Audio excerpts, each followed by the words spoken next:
ষষ্ঠ উপজেলা নির্বাচনে প্রথম ধাপের প্রচারণা শেষ হচ্ছে আগামীকাল।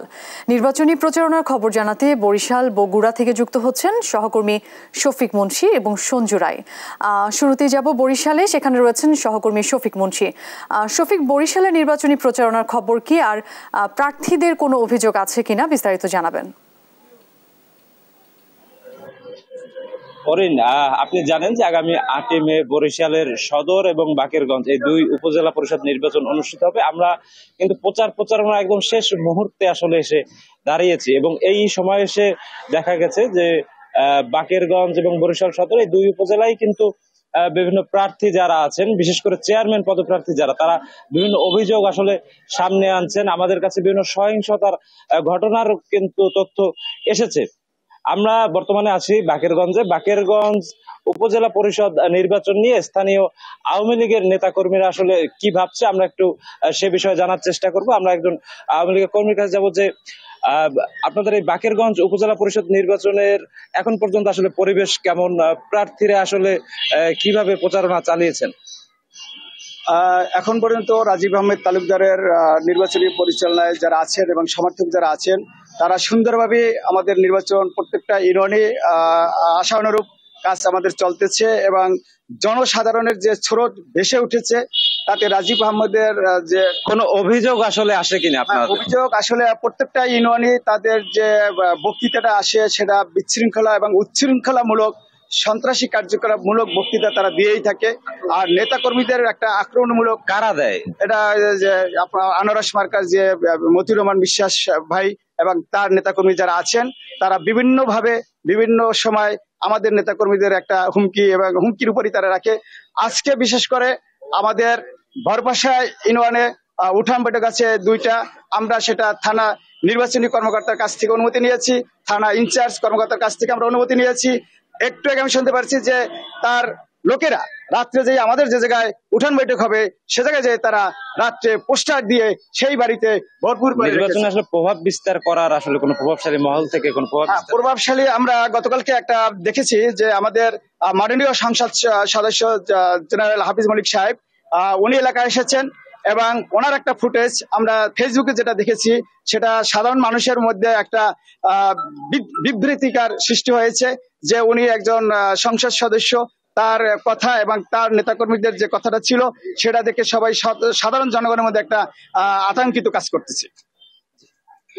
আসলে আমরা যেমনটি দেখছিলাম যে বাকেরগঞ্জ উপজেলা পরিষদ নির্বাচনকে নিয়ে কিন্তু বিভিন্ন প্রার্থীরা বিভিন্ন অভিযোগ আসলে সামনে আনছেন, কিন্তু নির্বাচন কমিশন থেকে কিন্তু বিশেষভাবে বলা আছে যে প্রভাবশালী কোনো নেতা বা অন্যান্য জনপ্রতিনিধি যারা আছে তারা কিন্তু কোনোভাবেই যেন আসলে নির্বাচনে প্রভাব বিস্তার না করতে পারে।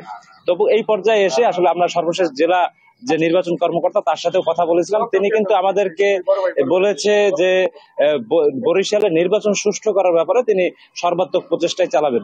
তো এই ছিল বরিশালের বাকেরগঞ্জ উপজেলা থেকে আমার কাছে উপজেলা নির্বাচনের সর্বশেষ তথ্য। আমরা এখন চলে যাব বগুড়ায়।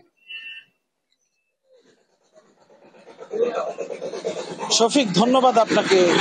বগুড়াতে কিন্তু উপজেলা নির্বাচনকে ঘিরে প্রতিটি উপজেলাতেই উৎসব মুখর পরিবেশ কিন্তু বিরাজ করছে। আপনি জানেন যে আগামী 8 মে প্রথম ধাপের উপজেলা নির্বাচনকে ঘিরে বগুড়াতে 3টি উপজেলা সারিয়াকান্দি, সোনাতলা এবং গাবতলী উপজেলায় এখন ব্যস্ত সময় পার করছে। প্রার্থীরা একদম শেষ সময়ের প্রচারণা, দুয়ারে যখন কড়া নাড়ছে নির্বাচনের দিন, তখন কিন্তু প্রার্থীরাও কিন্তু ভোটারদের দ্বারে দ্বারে ছুটছেন তাদের শেষ সময়ের ভোট প্রার্থনার জন্য। এবং তারা যেটি নানা রকম উন্নয়নের প্রতিশ্রুতির পাশাপাশি বিগত সময়ে তারা যে উন্নয়নমূলক কার্যক্রম করেছে তা কিন্তু তারা প্রচারের চেষ্টা করছে। আমি আজকে দাঁড়িয়ে আছি বগুড়া সারিয়াকান্দি উপজেলায়। 12টি ইউনিয়ন এবং একটি পৌরসভা নিয়ে গঠিত এই উপজেলায় কিন্তু মোট ভোটার রয়েছে 1,94,000 এবং এইখানে চেয়ারম্যান পদে এবার প্রতিদ্বন্দ্বিতা করছেন 5 জন। তবে গতকাল এবং গত পরশুদিন দুইজন প্রার্থী কিন্তু ইতিমধ্যেই তাদের প্রার্থিতা প্রত্যাহার করে নিয়েছে।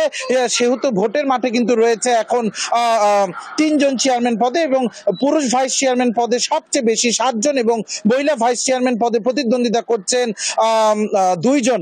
আমরা একটু সরাসরি কথা বলবো এই উপজেলার সদ্য সাবেক উপজেলা চেয়ারম্যান এইবার যিনি আবারও প্রতিদ্বন্দ্বিতা করছেন, আমরা একটু তার সাথে কথা বলবো যে ভোটের পরিবেশ কেমন দেখছেন এবং জয়ের ব্যাপারে তার কতটুকু প্রত্যাশা। বিসমিল্লাহির রহমানির রহিম। ভোটের পরিবেশ যদি বলি তাহলে ভোটের পরিবেশ বর্তমান পর্যন্ত অত্যন্ত সুন্দর আছে এবং মানুষ কিছুটা হলেও উৎসব মুখর আছে। এখন কথা হচ্ছে মানুষের মধ্যে একটা সন্দেহ কাজ করছে যে আমরা সঠিকভাবে ভোটটা প্রয়োগ করতে পারবো কিনা, আর প্রয়োগ করার পরে রেজাল্টটা ঠিক থাকবে কিনা। আর ভোটের দয়ের ব্যাপারে যদি আপনি বলেন, আমি 55 বছর হলে রাজনীতি করি, রাজনীতির সাথে জড়িত আছি, সরকারি দলের সাধারণ সম্পাদকও ছিলাম, বর্তমানে আছি। আমার মনে হয় যে আমার সমালোচনা করার মতো লোক এই সারেকাটিতে নাই বললেই চলে। কাজেই আমি আশাবাদী এবং মানুষের যে সাড়া পাচ্ছি তাতে আমার জয় নিশ্চিত বলে আমি মনে করি, যদি ভোটটি সুষ্ঠু হয়।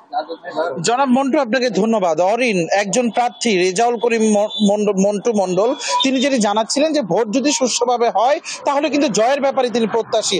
অরিন, এখানে একটি গুরুত্বপূর্ণ তথ্য জানিয়ে রাখি, সারিয়াকান্দি উপজেলা কিন্তু অত্যন্ত গুরুত্বপূর্ণ একটি উপজেলা। তবে এবারের উপজেলা নির্বাচনে আমরা যেটি দেখেছি, শুরু থেকেই আলোচনা এবং সমালোচনা যেটি জন্ম দিয়েছে সেটি হচ্ছে যে এই উপজেলায় কিন্তু স্থানীয় সংসদ সদস্যের পুত্র, তিনিও কিন্তু এইবার উপজেলা পরিষদ নির্বাচনে চেয়ারম্যান পদপ্রার্থী হয়েছেন এবং তিনিই কিন্তু আসলে প্রধান প্রতিদ্বন্দ্বিতা করছেন এই রেজাউল করিম মন্টু মন্ডলের সাথে, যিনি সদ্য সাবেক উপজেলা চেয়ারম্যান। অরিন, গতকালকে আমার কথা হয়েছে এই নির্বাচনের রিটার্নিং অফিসার মাহমুদ হাসানের সাথে। তিনি যেটি জানিয়েছেন, এই নির্বাচন কিন্তু অবাধ, সুষ্ঠু এবং নিরপেক্ষ করার জন্য তাদের পক্ষ থেকে যা যা প্রস্তুতি নেওয়া দরকার তারা কিন্তু সেটি নিয়েছে এবং ইতিমধ্যে উপজেলাগুলোতে নির্বাচন সংশ্লিষ্ট যে ভ্রাম্যমাণ আদালত তা কিন্তু এক্সিকিউটিভ ম্যাজিস্ট্রেটের নেতৃত্বে তারা পরিচালনা করছেন এবং প্রার্থীরা সহ তাদের সমর্থকরা যেন নির্বাচনী আচরণবিধি মেনে চলে এবং সার্বিকভাবে যেন ভোটের পরিবেশ সুষ্ঠু থাকে তা কিন্তু তারা শক্ত হাতে তদারকি করছেন। এবং তারা যেটি ভোটার সহ প্রার্থীদের আশ্বস্ত করেছেন যে এবারে নির্বাচনটিকে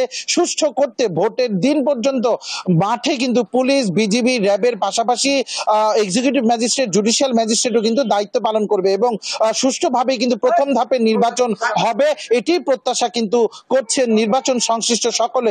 একই সাথে ভোটাররাও কিন্তু তারা প্রত্যাশা করছে যে ভোটের দিন তারা ভোট দিবেন এবং তারাও তাদের পছন্দের প্রার্থীকে বেছে নেবেন। তবে অরিন, এখানে একটি গুরুত্বপূর্ণ বিষয় যে এবার যেহেতু গতবারের তুলনায় এবারও কিন্তু মাঠে বিএনপির কোনো প্রার্থী নেই, জামাতের কোনো প্রার্থী নেই, সেই কারণে বিএনপি এবং জামাত কিন্তু ভোটাররা যেন ভোট কেন্দ্রে না যায় সেই ব্যাপারেও কিন্তু নিরুৎসাহিত করতে তারা বেশ কিছু কার্যক্রম হাতে নিয়েছে। তারপরেও আওয়ামী লীগের যে প্রার্থীরা রয়েছে তারা যেটি চেষ্টা করছেন কেন্দ্রে ভোটারদের উপস্থিতি নিশ্চিত করা এবং সেই ভোটার উপস্থিতি নিশ্চিত করার জন্যই তারা কিন্তু ভোটারদের দুয়ারে দুয়ারে গিয়ে প্রচারণা চালাচ্ছে। সারিয়াকান্দি উপজেলাতেও সকলে প্রত্যাশা করে যে একটি উৎসব মুখর নির্বাচনী কিন্তু আগামী 8ই মে অনুষ্ঠিত হবে। অরিন, বগুড়ার সারিয়াকান্দি থেকে নির্বাচনী প্রচারণার আমার কাছে এটি ছিল সর্বশেষ। আপনাদের দুজনকেই ধন্যবাদ। দর্শক, বরিশাল এবং বগুড়ার নির্বাচনী প্রচারণার খবর জানাচ্ছিলেন আমাদের সহকর্মীরা।